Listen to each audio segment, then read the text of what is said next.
जय मसीह अनि स्वागत गर्न चाहन्छु। कार्यक्रम सहयोगीको नयाँ एपिसोडको साथमा म निलिमा उपस्थित भइसकेकी छु र यस कार्यक्रममा विशेष गरेर विभिन्न क्षेत्रमा रहेर महत्त्वपूर्ण भूमिकाहरू निर्वाह गरिरहनुभएका महिला दिदीबहिनीहरूसँग हामी कुराकानी गर्ने गर्दछौँ। चाहे त्यो मण्डलीमा होस् अथवा मण्डली बाहिर विभिन्न सञ्जालहरूमा रहेर सामाजिक कार्यहरू गरिरहनुभएका महिला दिदीबहिनीहरूसँग उहाँहरूको एउटा मण्डली स्थापनामा र मण्डलीलाई आत्मिक रूपमा अगाडि बढाउनको लागि एउटा महिलाहरूको कस्तो भूमिकाहरू हुन्छ भन्ने विषयमा हामी विभिन्न महिलाहरूसँग कुराकानी गर्दै आइराखेका छौँ। र यसै क्रममा आज कार्यक्रममा एकजना अतिथिलाई मैले निम्त्याएकी छु। उहाँको बारेमा भन्नुपर्दा हाल उहाँ मलेसियामा बसोबास गर्नुहुन्छ र मलेसियामा रहेर विभिन्न सञ्जालहरूमा आबद्ध हुनुहुन्छ। उहाँ चाहिँ लभ पेनाङ नेटवर्क को एउटा कोअर्डिनेटर हुनुहुन्छ। प्रवासी नेपाली कोअर्डिनेसन कमिटीको उहाँ चाहिँ कन्सल्टेन्ट पनि हुनुहुन्छ। त्यसै गरी उहाँ मलेसिया नेपाली लिडर्स नेटवर्कको उहाँ चाहिँ संयोजनको भूमिका पनि उहाँले निर्वाह गरिरहनु भएको छ र विभिन्न नेटवर्कमा रहेर सञ्जालहरूमा रहेर उहाँले प्रवासमा भएका नेपाली साथसाथै नेपाली मण्डलीहरूको पक्षमा रहेर चाहिँ वकालत गर्ने कार्य गर्दै आइरहनु भएको छ र उहाँसँग आज हामी प्रवासमा नेपालीहरूको अवस्था, नेपाली मण्डलीको अवस्था र महिलाहरूको मण्डलीमा सहभागिता यिनै विषयवस्तुमा रहेर आज हामी उहाँसँग कुराकानी गर्नेछौँ। हजुर, हामीसँग हुनुहुन्छ सपना बस्यालज्यू र म आशा गर्दछु आजको कार्यक्रम एकदमै आशिषमय हुनेछ। आउनुहोस् कार्यक्रममा म उहाँलाई स्वागत गर्दछु। सपनाज्यू, यहाँलाई हाम्रो कार्यक्रममा स्वागत छ। धेरै धन्यवाद निलिमाजी, हजुरलाई धेरै धन्यवाद। हजुर, अहिले विशेष गरेर हामी नेपालमा त लकडाउन छ, घरभित्रै बसिरहेछौँ, अवस्था पनि एकदमै दयनीय छ र हामीलाई मलेसियामा चाहिँ के कस्तो अवस्था छ बताउनुहोस् न। धन्यवाद निलिमाजी। आई थिङ्क हाम्रो अहिलेको समयमा, अहिलेको परिप्रेक्ष्यमा कथा व्यथा उस्तै छन्। नेपालको र मलेसियाको पनि अहिले कथा व्यथा उस्तै हुन्।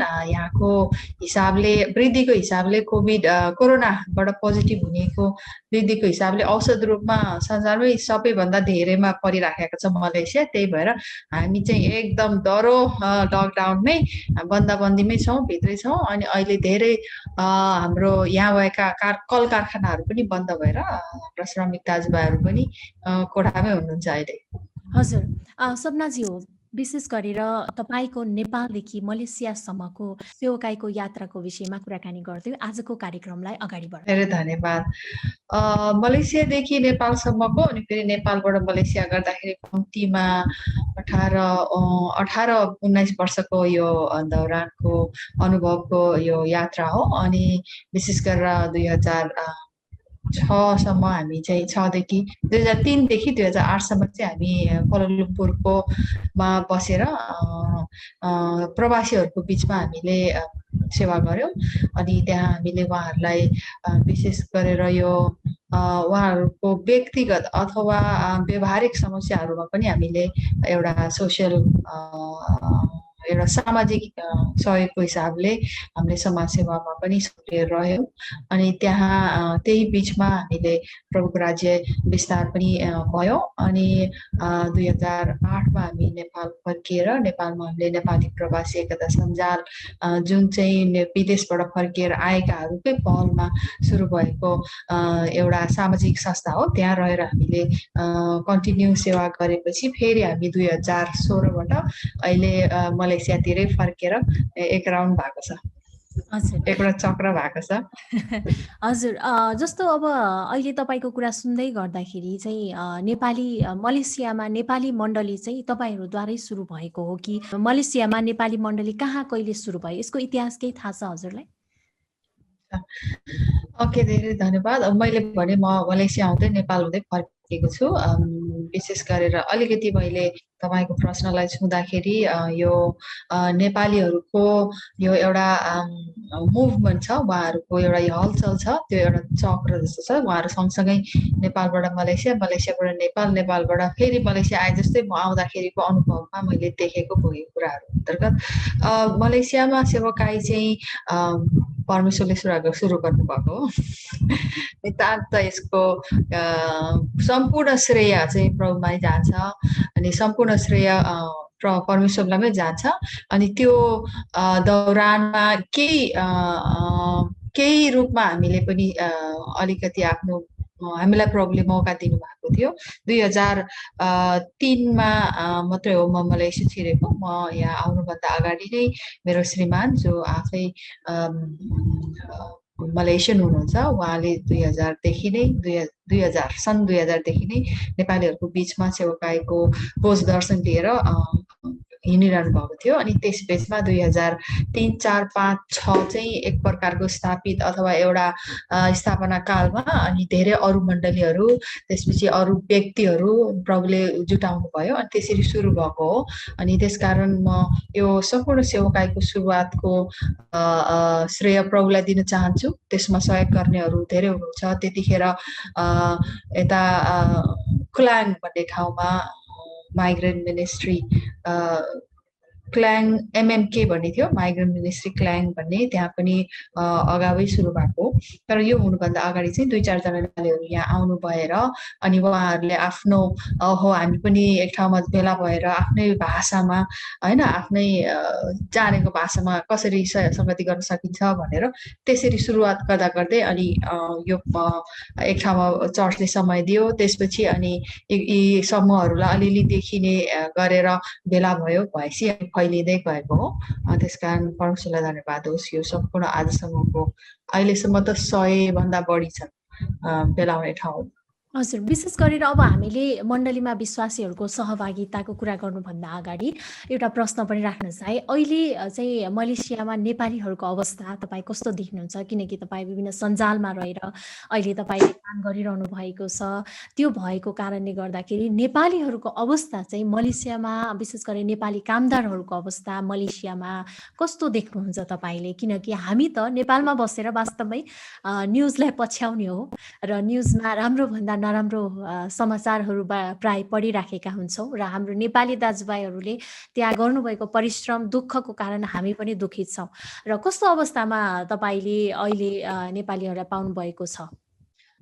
धन्यवाद। हुन्छ, अब यो नेपालीहरूको सामाजिक यहाँ मलेसियामा भएको अवस्थाहरूमा हामीले नेपालबाटै नेपाली प्रवासी एकता सञ्जाल अन्तर्गत हामीले उहाँहरूको हकित र अनि कार्यगत कठिनाइका कुराहरू पनि हामीले हेर्ने भएको कारणले यसमा चाहिँ मलाई अलि धेरै नै जानकार अथवा उहाँहरूको दुःख धेरै नै देखेको छु मैले यसमा सरकार राख्ने भएको कारणले। तर 100% दुखी छन् अथवा 100% नै त्यस्तै भएको छ भन्ने चाहिँ होइन।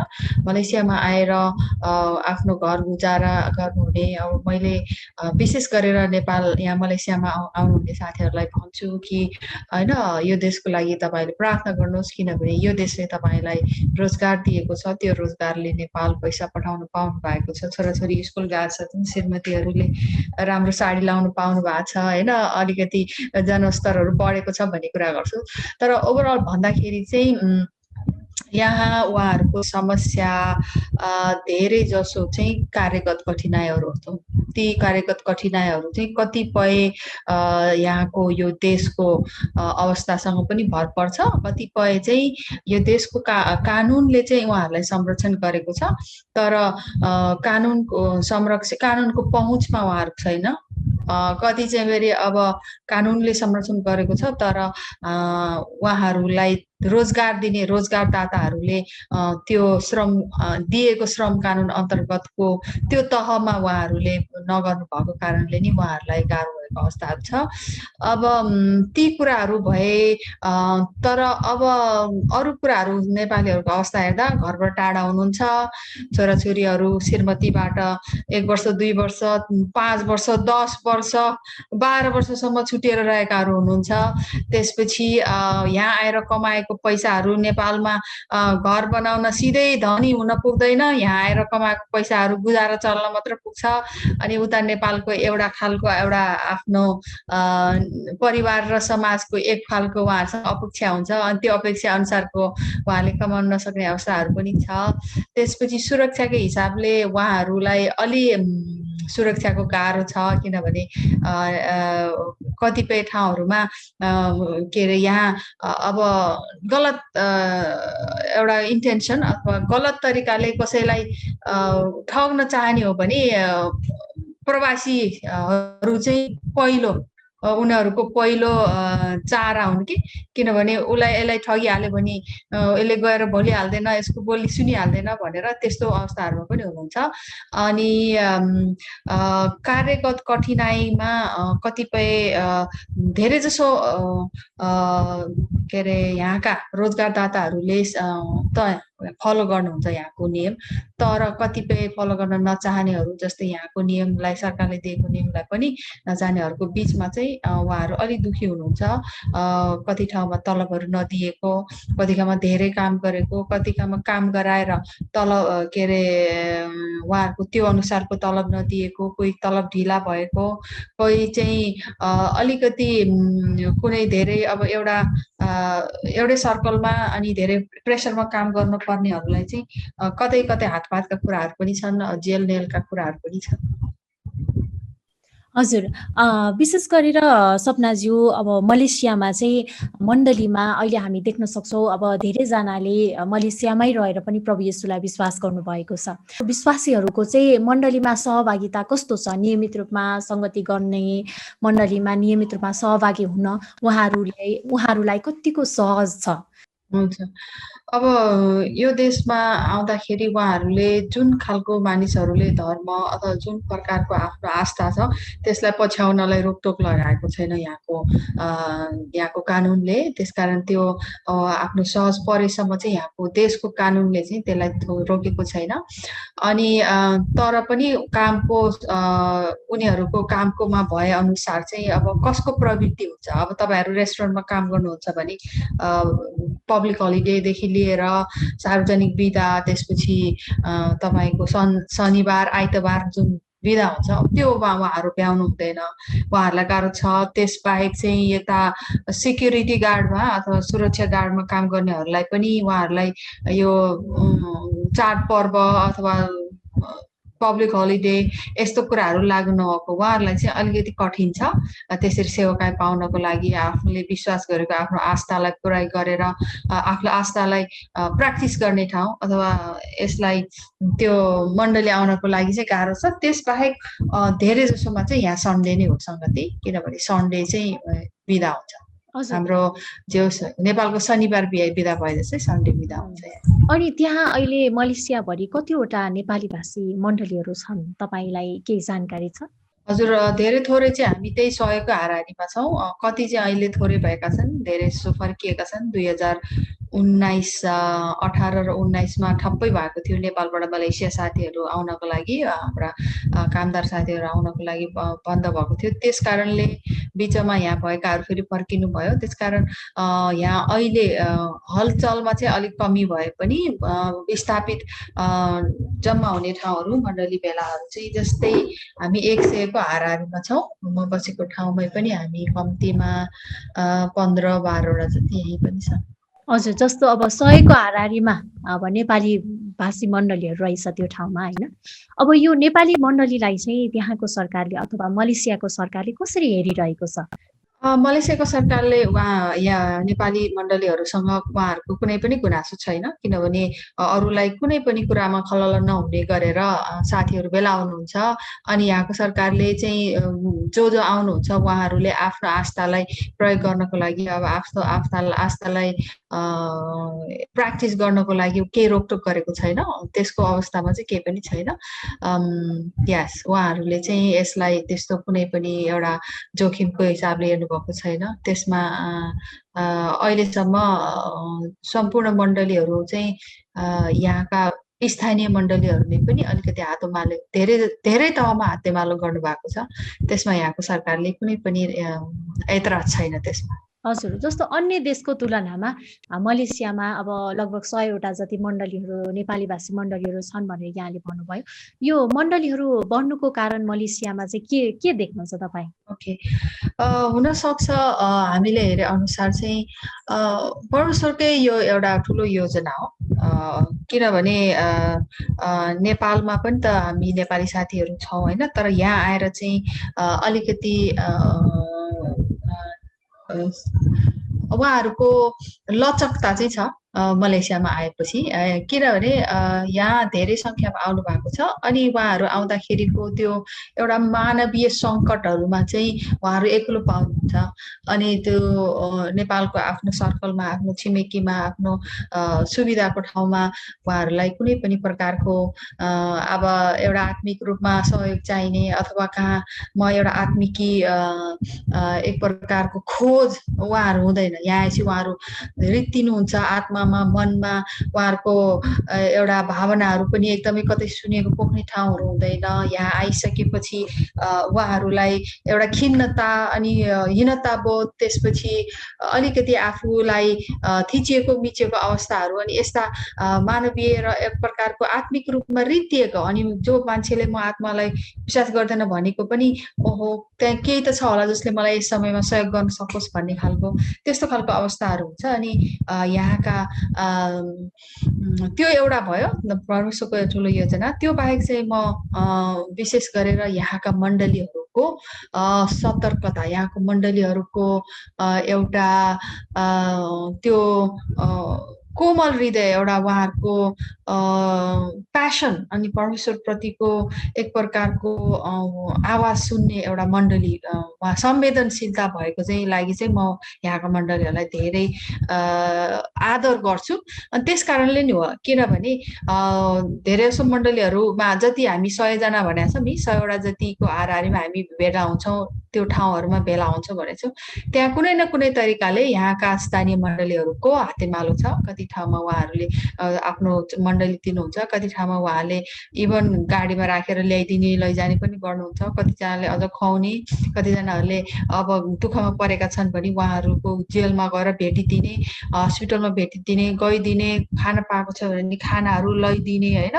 त्यसकारण जस्तै हामीले बाइबलमा हेर्छौँ, लेवीहरूको पुस्तकमा 19:33 जस्तै, तिमीहरूसित बास गर्ने परदेशीसँग दुर्व्यवहार नगर्नु, तिमीहरूले त्यसलाई आफ्नो देशमा जन्मेको जस्तै ठान्नु, तिमीहरूले त्यसलाई आफूलाई झैँ प्रेम गर्नु, किनभने तिमीहरू पनि मिस्रमा परदेशी थियौ, म परमप्रभु तिमीहरूका परमेश्वर हो। आमेन हो। त्यो खालको एउटा उहाँहरूले त्यो वचन पालन चाहिँ छ। उहाँहरूले के अरे धेरै जसो अवस्थाहरूमा कतै न कतै विदेशबाट आए यहाँ आउनुभएका हाम्रा प्रवासी दाजुभाइ दिदीबहिनीहरूलाई चाहिँ एक प्रकारको त्यहाँ भिन्नताको रूपमा मानिसहरूले अलि भिन्न व्यवहार गर्छन् काममा हिँड्दा डुल्दा। तर क्रिस्चियनहरूले चाहिँ त्यस्तो गर्नु भएको छैन। उहाँहरूले त्यही परमेश्वरको बोझ र दर्शनमा एउटै प्रेम देखाउनु भएको कारणले उहाँहरूको मन साह्रै त्यो यो किन यसो देखाएको त, के रहेछ यिनीहरूको, हामीलाई यसो व्यवहार देखाउनुको यिनीहरूको पछाडि के छ, यिनीहरूको स्वभाव के हो, यिनीहरूले राखेको आस्था के हो भन्ने कुराहरू पनि हुन्छ। तर धेरै ठुलो हिसाबमा चाहिँ यहाँका मण्डलीहरूको हातेमालोको एकदमै प्रभाव छ। त्यसमा अब हामी जस्तो सेवाकार्य गर्नेहरूले चाहिँ हामीले मण्डलीहरूलाई अलिकति जागरुक बनाउने, भिजन कास्टिङहरू गर्ने, उहाँहरूलाई के भन्छ च्यालेन्ज गर्छौँ, कतिपय ठाउँमा चुनौतीहरू दिने। अनि त्यसो गरेपछि धेरै मण्डलीहरूले चाहिँ हो हामी नेपालमै गएर गर्नुपर्ने भए त हामीले कति कष्ट गर्नु पर्थ्यो, यिनीहरू ढोकामै आछन्, हाम्रो ढोकामै छौँ, हामीले खोलेर यसो सुनिदिने हो भन्ने। अनि त्यो हिसाबको एउटा एकता चाहिँ छ। अनि त्यो एकताको कारणले चाहिँ आज यहाँ यति धेरै सेवाकायहरू, यति धेरै ढोकाहरू खोलिएको छ जहाँ नेपालीहरूले आफ्नो भाषामा मजाले नेपालमा जस्तै गरेर आफ्नो आस्थाहरूलाई प्रकट गर्न सक्छन्। हजुर, जस्तो कति राम्रो कुरा भन्नुभयो सपनाज्यू यहाँले।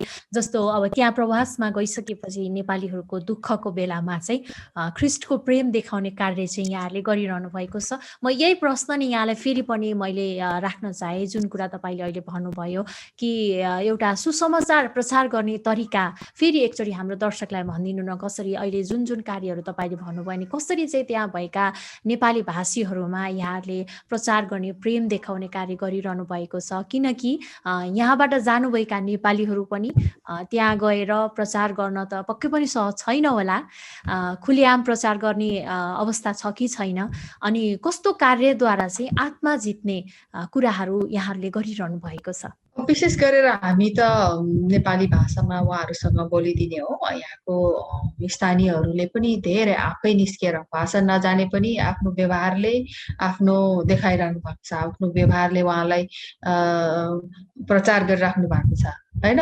अनि अब विशेष त यहाँ आउनेहरूको समस्याहरू सुनिदिनु पर्छ। मेन चाहिँ उहाँहरूलाई चाहिँ जस्तै आफ्नो दुःख बिमारीको अवस्था होला, त्यसपछि कोही जेलमा हुनुहुन्छ, कोही नेलमा हुनुहुन्छ, त्यस्तोहरूमा पनि उहाँहरूलाई बुझिदिने त्यो तरिकाले पनि मानिसहरूले ओहो के हो कसो हो भनेर एक प्रकारको उत्सुकता हुन्छ, यिनीहरूले हामीलाई किन यो प्रेम गरिरहेका छन् भन्ने खालको हुन्छ। त्यो बाहेक चाहिँ जस्तै कतै चाहिँ इङ्ग्लिसहरू सिकाउने, इङ्ग्लिस क्लास खोल्ने, इङ्ग्लिस सिकाउने, कतै म्युजिकहरू सिकाउने, कतै चाहिँ हामीले कम्प्युटर क्लासहरू हुन्छ, उहाँहरू कसैलाई फ्री कम्प्युटर क्लासहरू हुन्छ, कतै चाहिँ एक प्रकारको हामीले मेडिकल क्याम्पहरू अनि त्यस्तोहरू पनि अनि त्यसरी हामीले गरिरहेका छौँ। तर प्रत्येक विशेष त मेन त हाम्रा विश्वासी दाजुभाइ दिदीबहिनीहरूले आफ्नो काम कार्यक्षेत्रमा र होस्टेलमा रहँदाखेरि देखाउनु भएको साक्षी पनि हो। त्यसले पनि धेरैलाई चाहिँ ओहो म विदेशमा आएर यति छटपटाइरहेको छु, उनीहरूको जीवनमा किन शान्ति छ, यिनीहरू कता जान्छन् सन्डे सन्डे तर यिनीहरू कति शान्त छ, कति धीरज छ, मानिसहरू कति बाटो बिग्रेर गएका छन्, यिनीहरूले अरूलाई जहिले उत्साह दिन सक्छन्, यदि आफ्नो परिवारबाट टाढा हुँदा पनि केले यिनीहरूलाई ऊर्जा दिन्छ भन्ने खालको त्यो एउटा उहाँहरूले देखाउनु भएको त्यो जल्दो बल्दो साक्षीको लागि पनि म प्रभुलाई धेरै धन्यवाद दिन्छु। अनि यस्ता लिडरहरू धेरै हुनुहुन्छ होइन, अझ लिडरको कुरा निकाल्दाखेरि धेरै हुनुहुन्छ हाम्रो बिचमा। निकै नै असल कुरा गर्नुभयो र यहाँको कुरा सुन्दै गर्दाखेरि म आफै पनि उत्साहित भइरहेको छु कि कसरी त्यहाँ चाहिँ नेपालीहरूले एउटा नेपालीलाई नै ख्रीष्टको प्रेम देखाउने कार्यहरू गरिरहनु भएको छ भन्ने कुरा चाहिँ यो एकदमै हाम्रो लागि उत्साहको कुरा हो। अब त्यहाँ विशेष गरेर अब प्रवासी नेपाली भाषी मण्डलीहरूलाई चाहिँ त्यहाँ भएको मण्डलीहरूलाई नेपालमा भएको मण्डलीले कसरी सहयोग गरोस् भन्ने चाहिँ यहाँ इच्छा राख्नुहुन्छ अथवा यहाँको चाहना छ, हामीले कसरी नेपालमा भएको मण्डलीले प्रवासमा भएको मण्डलीहरूलाई कसरी सहयोग गर्न सक्छौँ, विशेष गरेर खाडी मुलुकमा स्थापना भएका मण्डली र त्यहाँका सदस्यहरूलाई, तपाईँलाई के लाग्छ? हुन्छ, धेरै धन्यवाद। एकदमै सान्दर्भिक प्रश्न सोध्नुभयो। अनि त्यो अब जस्तै हाम्रो मण्डली नेपालमा भएका सेवकाईहरू कुनै न कुनै तरिकाले विदेशमा भएका सेवकाईहरूलाई अवगत चाहिँ छ, तर उहाँहरू जोडिनु चाहिँ भएको छैन। तर धेरैसो मेरो साथी मेरो आफ्नो मण्डलीको एकजना गएपछि अनि त्यहाँको मण्डलीमा उहाँहरूले चाहिँ प्रार्थना गर्न अथवा सेवकाई गर्न शनिबारको सङ्गति अथवा आइतबारको सङ्गतिमा गएपछि भनेर थाहा भएको हो। त्यसकारण झन्डै यो 2000देखिको होला यसरी नेपालबाट बाहिर यसरी सेवकाईहरू जसरी नेपालीहरू जान थाले, 2 दशक झन्डै दुई दशकको यो सेवकाईहरू जहाँ कतारदेखि लिएर साउदी अरबिया अनि दुबई अनि मलेसिया हुँदै भएको, अनि नेपालको मण्डलीहरूमा चाहिँ अलिकति नजरअन्दाज गरिएको नै थियो। यो कुरो चाहिँ म उहाँहरूलाई भन्न नै चाहन्छु, आग्रह नै गर्न चाहन्छु कि बाहिर भएका सेवकाईहरूलाई नेपालकोमा भएका मण्डलीहरूले धेरै रूपमा सहयोग गर्न सक्छन्, किनभने उहाँहरूले यहाँ भए पनि आफ्नो परिवार उहाँ छोडेर आउनु भएको छ, आफ्ना परिवारहरू आफ्ना के अरे सेवकाईहरू भएका आफ्ना उसहरू छोडेर आउनु भएको छ। त्यो अवस्थामा नेपालमा रहेका मण्डलीहरूले चाहिँ त्यो परिवारहरूलाई दिने एक प्रकारको परामर्शदेखि लिएर उहाँलाई आत्मिकी एउटा मार्गदर्शन त्यस्तोहरूमा चाहिँ धेरै सहयोग गर्न सक्नुहुन्छ। विशेष गरेर यहाँबाट आउनुभएका नेपाली दाजुभाइ दिदीबहिनीहरूको परिवारहरू, कोही दाजु श्रीमती यता हुनुहुन्छ, कोही श्रीमान उता, कोही श्रीमान यता हुनुहुन्छ, श्रीमती उता हुनुहुन्छ, त्यस्तो अवस्थामा चाहिँ मण्डलीको धेरै नै खाँचो पर्छ, किनभने उहाँहरूलाई धेरै पनि प्रकारका एउटा उहाँहरूलाई परीक्षाहरू आइरहेका हुन्छन्। श्रीमान श्रीमती टाढा बस्दाखेरि, छोराछोरी हुर्काउँदाको एउटा सँगसँगै नहुर्काउँदाखेरिको छोराछोरीले बाबा आमा बिना हुर्कन परेका त्यस्ता सामाजिक समस्याहरू पनि छन्। त्यो हिसाबमा चाहिँ नेपालको मण्डलीहरूले 2-3 तरिकाको भूमिका निभाउन सक्छन्। एउटा विदेश जानेहरूलाई कसरी जागरुक बनाएर जान सकिन्छ। अब जस्तै विदेशमा गएर धेरै तरिकाले अब थोरै खालका जानकारी पाएर पनि ठुलो समस्याबाट टर्न सक्ने हुन्छ। त्यस्तो समस्यालाई अलिकति नेपालको मण्डलीहरूले पनि नै उहाँलाई अगावै एउटा, किनभने मण्डलीहरू त समाजका एउटा हिस्साहरू हुन्, जो हिस्सामा चाहिँ त्यहाँ एउटा स्ट्रक्चर छ अथवा त्यसमा एउटा खाका छ, त्यसमा लिडरहरू हुन्छ। त्यस कारण त्यो कुराहरूमा विदेश गयो भने दुःख पाइन्छ है। अनि त्यसमा चाहिँ दुःख पाउने अवस्थाहरूमा के गर्नुपर्छ भने त्यो जागरुक लेभलमा एउटा गर्न सक्नुहुन्छ। दोस्रो, तपाईँहरू विदेश जानुहुन्छ भने चाहिँ ओहो तपाईँहरूले सङ्गति कहाँ पाउनुहुन्छ त, सेवा कहाँ आउनुहुन्छ, कसलाई भनेर कसलाई थाहा हुन्छ। त्यसो भए तिमी जाने के अरे कम्पनी कहाँनिर हो, त्यो कम्पनीको नजिकै कुन चाहिँ सेवाकाई छ, कहाँ छ, त्यो लेभलमा उहाँहरूले खोजिदिन सक्नुहुन्छ। तेस्रो लेभलमा उहाँहरूले यहाँ आइसकेपछि चाहिँ उहाँको परिवारहरूलाई एक प्रकारको आत्मिकी र त्यसपछि सामाजिक र अनि काउन्सिलिङ अथवा परामर्शको लेभलमा सहयोग गर्न सक्नुहुन्छ। त्यो बाहेक यहाँको भएकाहरूलाई पनि के कस्तो छ है भनेर उहाँहरूले फलोअप गर्न सक्नुहुन्छ, प्रार्थनाहरू पठाउन सक्नुहुन्छ। अनि त्यसपछि फर्केर गइसकेपछि पनि कस्तो हुन्छ भने नेपालबाट यहाँ आइसकेपछि मानिसहरू एकदम ठुलो एक प्रकारको परिवर्तनबाट गएका हुन्छन्। त्यो परिवर्तनबाट डिल हुनलाई उनीहरूलाई एक प्रकारको समय लाग्छ। अनि भएपछि फेरि उनीहरू यहीँको जस्तो लाग्छ, हो यहाँ अटाइन्छ, ठम्म अटाएर एक प्रकारको जीवन बिताएपछि घर गएपछि फेरि उहाँहरूलाई चुनौती हुन्छ। किनभने फेरि त्यो अर्को पहिलाको मेरो संस्कृति हो, मेरो ठाउँ हो, तर फेरि एडजस्ट हुनलाई त्यतिखेर केही समस्याहरू हुन्छ। विशेष गरेर चाहिँ यहाँ आएर नयाँ विश्वास हुनुभएकाहरूलाई चाहिँ जसरी नेपाल फर्किनुहुन्छ नि, त्यहीनीहरूलाई चाहिँ पहिचान गरेर मण्डलीहरूले उहाँहरूलाई धेरै सपोर्ट दिनुपर्छ। त्यसमा चाहिँ नेपालको मण्डलीको भूमिका ठुलो छ। जस्तै यहाँ आएर भर्खरै प्रभुमा आउनुभएकाहरू हुन्छ नि, उहाँहरू पनि एकदमै लायक प्रभुले लायक आफ्नो राज्यमा अगुवाहरूलाई चाहिँ यहाँ उठाउँदै हुनुहुन्छ। यहाँले भन्नुभयो कि अब उता त्यहाँ विश्वास गरेर यहाँ फर्किसकेपछि गाह्रो छ होइन। अब तपाईँ भनिदिनुहोस् न, जस्तो मलेसियामा होस् अथवा कुनै पनि खाडी मुलुकमा काम गरेर अथवा प्रभुलाई त्यस ठाउँमा विश्वास पनि गर्नुहुन्छ उहाँहरूले, अनि त्यहाँबाट फर्किसकेपछि त्यहाँ नेपालको मण्डलीले खेल्नुपर्ने भूमिका के हो, कसरी नेपाली मण्डलीले चाहिँ उहाँहरूलाई सहयोग गर्न सक्छन्, अथवा के गर्नुपर्छ हामीले उहाँहरूको सहयोगको लागि, अथवा समाजमा उहाँहरूलाई एउटा भनौँ न आर्थिक रूपमा अनि मानसिक रूपमा आत्मिक रूपमा सबल बनाउनको लागि हाम्रो एउटा सहयोग के हुन सक्छ, के भन्न चाहनुहुन्छ यसमा? हुन्छ, धेरै धन्यवाद। यो एकदमै एउटा टड्कारो देखिएको हाम्रो चुनौती हो। जस्तै यहाँ विश्वास गर्नु भएर अथवा यहाँ सेवकाई गर्नु भएर फर्किनु भएका हाम्रा अगुवाहरू अनि विश्वासी जनहरूलाई चाहिँ नेपालमा गइसकेपछि एक प्रकारको अलिकति चुनौतीपूर्ण समय जान्छ। यसमा चाहिँ कसैको गल्ती पनि होइन खासै, तर यो एउटा मानवीय स्वभाव नै हो। किनभने हामी फरक परिस्थितिबाट फरक ठाउँमा जाँदाखेरि पहिलोचोटि त्यहाँको अलिकति परिस्थितिहरू बुझ्नु समय लाग्छ। त्यही भएर हामीले यहाँ उहाँहरूलाई सिकाउँछौँ, नेपाल जाने बित्तिकै त्यहाँ गएर अगुवाई गर्छु अथवा मण्डली स्थापना गर्छु भनेर नभनी नहाल्नुहोस्। एकछिन समय लिनुहोस्, बुझ्नुहोस्, परिस्थिति बुझ्नुहोस्, त्यहाँका के भन्छ कतिपय हामी प्रभुमा यहाँ हैन नयाँ छौँ भने हाम्रो सेवकाई गर्ने एउटा संस्कृति छ हैन, क्रिस्चियनहरूको एउटा संस्कृति भाषा छ, त्यो अलिकति बुझ्नुहोस् भन्छौँ। त्यसकारण नेपालको मण्डलीहरूले उहाँलाई एक प्रकारले स्वागत गर्नेहरूको भूमिकाले खेल्न सक्नुहुन्छ। हामीले स्वागत गर्छौँ तपाईँलाई, उहाँहरूलाई स्वागतको एउटा महसुस गराइदिनुहोस्। अनि उहाँहरूले यहाँ गरेको सेवकाईको केही मूल्य चाहिँ हाम्रो नेपाली मण्डलीहरूले गर्नुभयो हुन्छ। अहिले मैले त्यसलाई अलिकति हाम्रो मण्डलीहरू अलि सजग भएको चाहिँ देखेको छु। यसपछि एउटा हाम्रो यो जिएनसिएफको र डियोस्पोरा उसको पनि प्रार्थना छ, जहाँ चाहिँ हाम्रो पास्टर दिलीराम दाजु हुनुहुन्छ, नारायण खड्का दाजु हुनुहुन्छ, उहाँहरूले चाहिँ यसमा अलि सजग भएको देखिरहेको छु। त्यसकारण उहाँहरूलाई चाहिँ यहाँ भएका सेवकाईमा चाहिँ त्यसको चाहिँ के एक प्रकारको सराहना किन नहुने, हालमा गरेर सेवकाई गर्नु भएको छ, तपाईहरुले एक तहमा पास्टर हैन भनेर एक अगुवा भनेर चिन्नु भएको छ भने त्यो भन्दा अझ असहज र चुनौतीपूर्ण परिस्थितिमा आफ्नो ज्यान समय दिएर सेवकाई गर्नेहरूको लाई नेपालको मण्डलीहरूले सराहना गर्दा चाहिँ जायजै देखिन्छ यो कुरा। त्यसका उहाँहरू आफैले चाहिँ त्यो ताज खोज्नु भएको त होइन, तर पनि उहाँहरूको उपस्थितिलाई अलिकति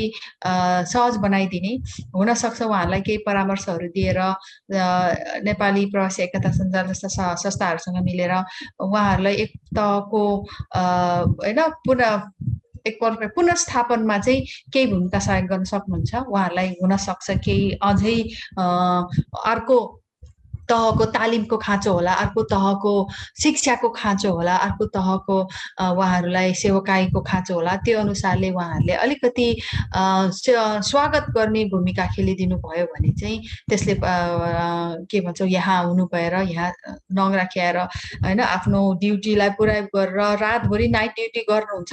कस्तो हुन्छ नि, ठ्याक्कै 12 घण्टा नाइट ड्युटी गर्नुहुन्छ, दिनभरि सुतेर जानुपर्ने ठाउँमा सङ्गति आएर सुते नसुती सेवा गर्न जानुहुन्छ अरे। त्यस्तो लेभलको दुःख गर्नुहुन्छ उहाँहरूले।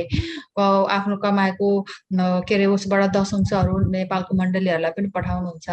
त्यसकारण यो लेभलमा उहाँहरूलाई हामीले एउटा प्रभुको जनले अर्को प्रभुको जनलाई देखाउने एउटा सौहार्दता हामीले अलिकति चनाखो भएर देखाउन सक्यौँ भने चाहिँ यहाँ प्रभुले हुर्काउनु भएका प्रभुका जनसेवकहरूले नेपालमा गएर पनि ठुलो तहमा प्रभुको महिमा गर्न सक्छन् र त्यहाँका स्थानीय मण्डलीहरूमा योगदान दिन सक्छन्, हातेमालो गर्न सक्छन्।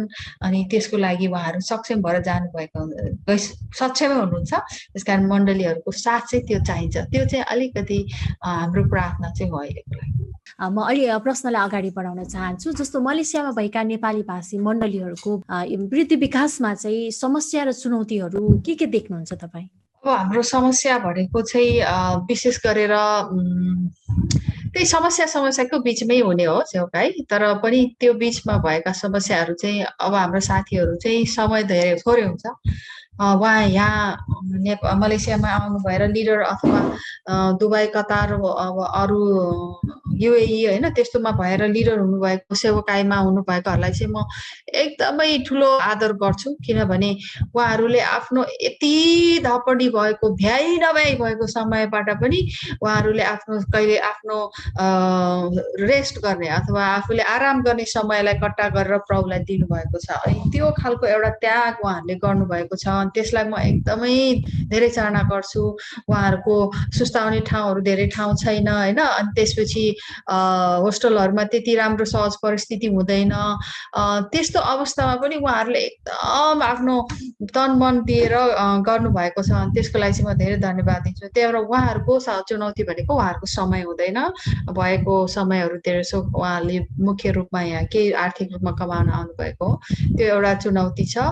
त्यसपछि अब अर्को चुनौती भनेको चाहिँ जस्तै हाम्रोमा के अरे असल अगुवाहरू धेरै हुनुहुन्छ। जस्तै यहाँ आएर सिक्नु भएकोहरू छ, तर उहाँलाई डोर्याउनको लागि चाहिँ जसरी हाम्रो नेपालमा हाम्रो अगुवाहरूको प्रशस्तता छ त्यस्तो प्रशस्तता छैन यहाँ। अनि कहिले अब थोरैबाट धेरै सिक्नुपर्छ, थोरै सिकेर धेरै सिकाउनुपर्छ, त्यस्तो अवस्थाहरूको एउटा चुनौती छ। अनि त्यो बाहेक अर्को चुनौती एकदम ठुलो चुनौती भनेको उहाँहरू यहाँबाट नेपाल फर्केपछि हुन्छ। त्यो हाम्रो चुनौती भनेको चाहिँ कतिपय अगुवाहरू एक तहमा उहाँहरू सक्षम भएर फर्किनुहुन्छ नेपालमा चाहिँ, अनि उहाँहरूले आफूलाई ठाउँ पाउनुहुन्न, अलिक अटाए जस्तो लाग्दैन। अनि दोस्रो कुरा, यहाँ विश्वासमा आएर एकदमै जोसिलो हुनु भएकोहरू नेपालमा गएर सेलाउनुहुन्छ। कोही त यहाँ आएर भर्खर पाउनु भएकाहरू नेपालमा गएर एक प्रकारको उहाँले त्यो माहौल जुन एउटा जोस र त्यो माहौलमा प्रभुलाई पाउनु भएको त्यो नपाएपछि कतिजना धेरै जसोहरू त्यो चाहिँ अलिक दुःखको चुनौती छ। दुःखको कुरा छ, ठुलो चुनौती छ। अब यहाँ 100 जना जतिले प्रभुलाई चिन्नु भएको छ भने कम्तीमा 30-40 मात्र बाँकी हुन्छन्। बाँकी जस्तो त त्यस्तो अवस्थाहरू छ। अब त्यसमा मण्डलीले कसरी सतर्कता दिने भन्ने कुराहरू चाहिँ यहाँ छ। त्यो हाम्रो लागि चाहिँ चुनौती हो। अनि त्यसको लागि चाहिँ अब नेपाली प्रवासी एकता सञ्जाल जस्ता सेवकाईहरू छ, उहाँहरूसँग अलिकति हातेमालो गर्न सकिन्छ कि? त्यो बाहेक अरू डियोस्पोरा नेटवर्कका त्यस्ता सेवकाहरू छन्। त्यसकारण हाम्रो चुनौती भनेको चाहिँ यहाँ चाहिँ समय अनि धेरै होइन लगानी भएको छ, मानिसहरूको ठुलो त्यसमा प्रार्थना लगानी छ।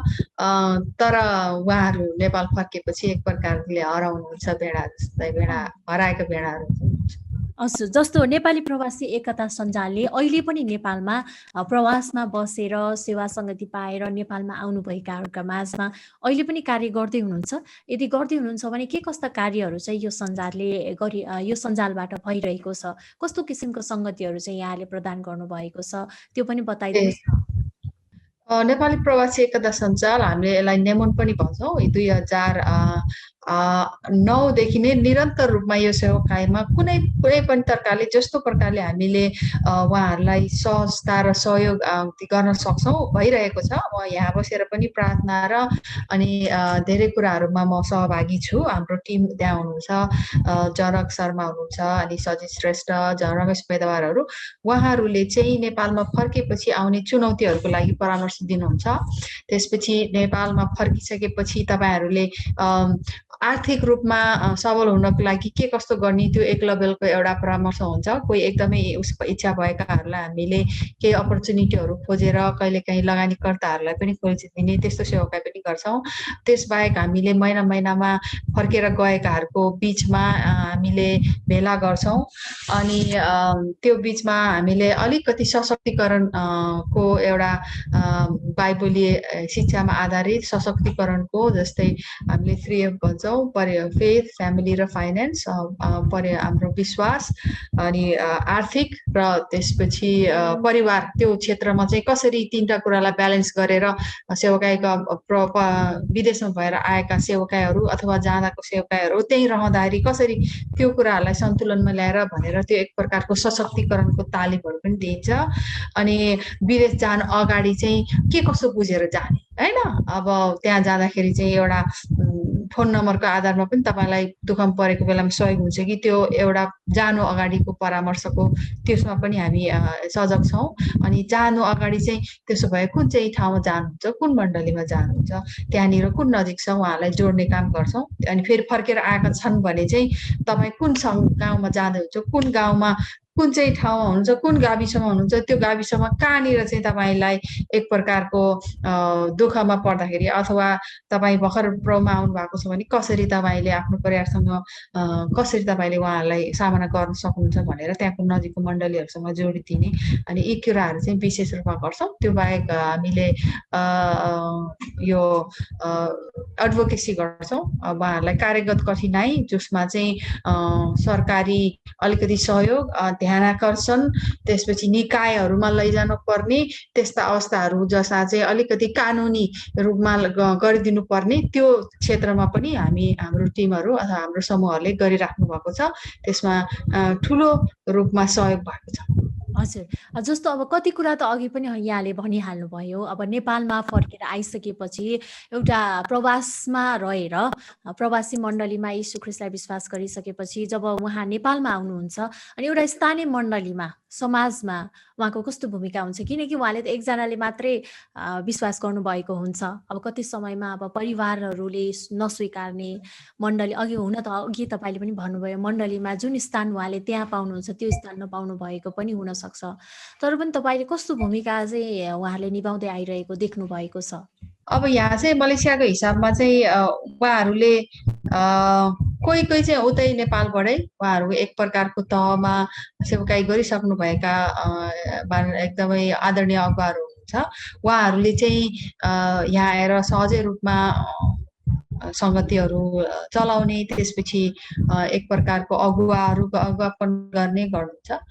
तर यही विश्वासमा हुनुभएकाहरू पनि धेरै सिक्न उहाँहरू एकदमै है, त्यो एउटा भोक हुन्छ नि, त्यो भोक साह्रो ठुलो भोक हुन्छ साथीहरूले।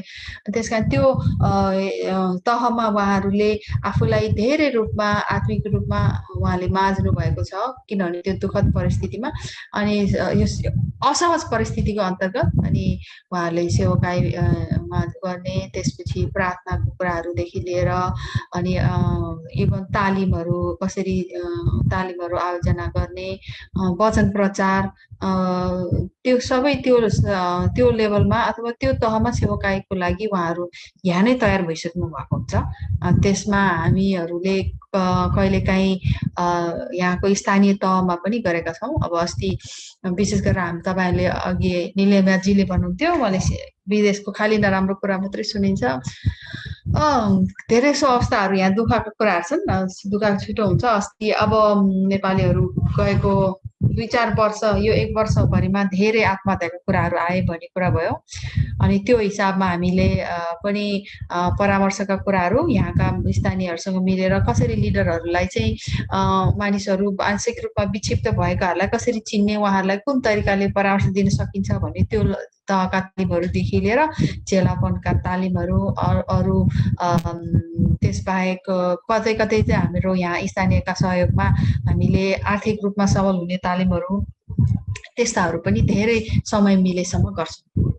मलेसियामा नेपाली भाषी मण्डलीहरूमा महिला सहभागिता कस्तो पाउनु भएको छ र विशेष गरेर कति ठाउँहरूमा चाहिँ अब परिस्थितिले पनि मण्डली स्थापना गर्नुपर्ने हुन्छ, परिस्थिति अब त्यहाँनिर अगुवा खोजिराख्ने कुरा पनि आउँदैन, अनि महिला सहभागिता सँगसँगै महिलाहरूको अगुवापनमा उहाँहरूको भूमिका चाहिँ तपाईँले कस्तो पाउनु भएको छ?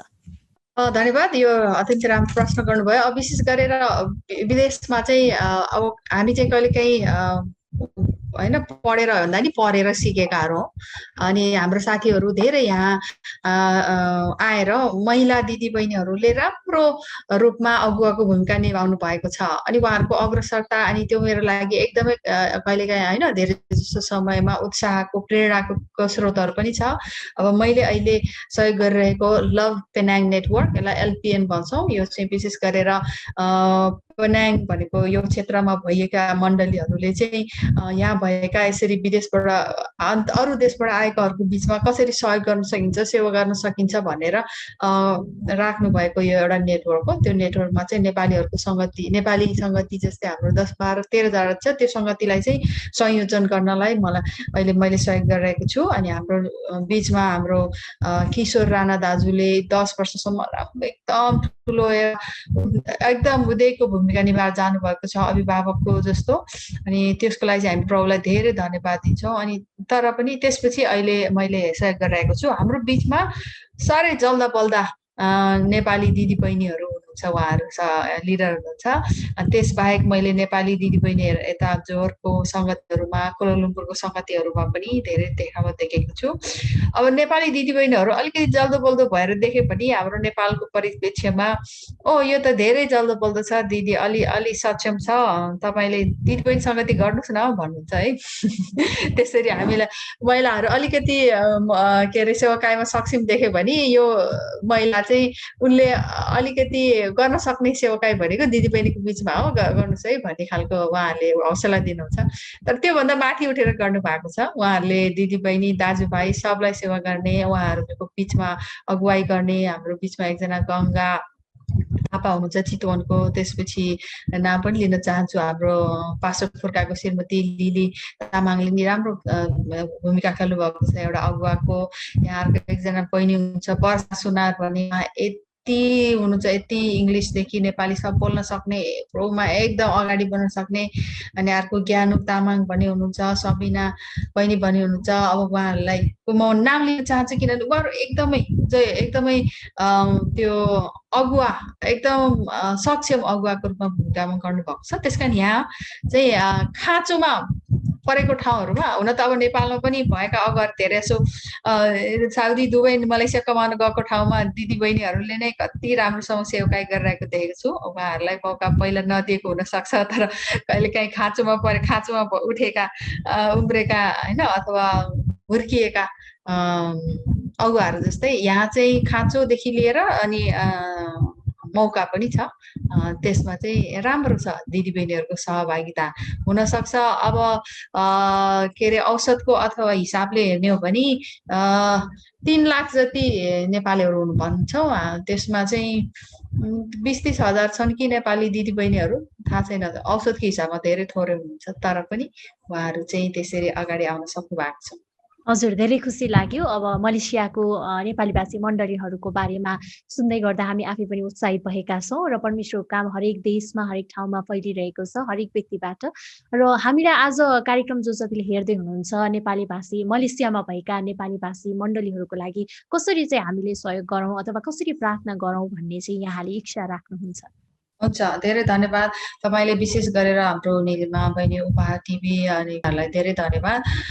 विशेष गरेर हजुरले हामीलाई धेरै खालका तहहरूमा प्रार्थना उचाल्न सक्नुहुन्छ। पहिलो कुरा चाहिँ यहाँ हुनुभएका नेपाली दाजुभाइ दिदीबहिनीहरूको परिवारको लागि प्रार्थना गरिदिनुहोस्, किनभने यो वैदेशिक रोजगारमा एक प्रकारको हाम्रो अब मान्छेले कर्ममा परेर आएको भन्छन्, तर हामी भन्छौँ प्रभुको योजनामा। तर यो वैदेशिक रोजगारमा धेरै परिवारहरू छुटिएका छन् अनि होइन अब विश्वास नगर्नेहरूको मात्रै छुटेको छ भनेर चाहिँ नेपालका मण्डलीहरूले बस्ने अवस्था छैन। हाम्रा धेरै गण्यमान्य लिडरहरूको पनि अगुवाहरूको पनि, किनभने यसमा धेरै परीक्षाका कुराहरू आउँछन्। धेरै उहाँहरूलाई असहज परिस्थितिहरूमा अन्तर्गत धेरै परिवारहरू छुटिनु भएको छ अनि छोराछोरीहरू घरमा नेपालमा हुनुहुन्छ।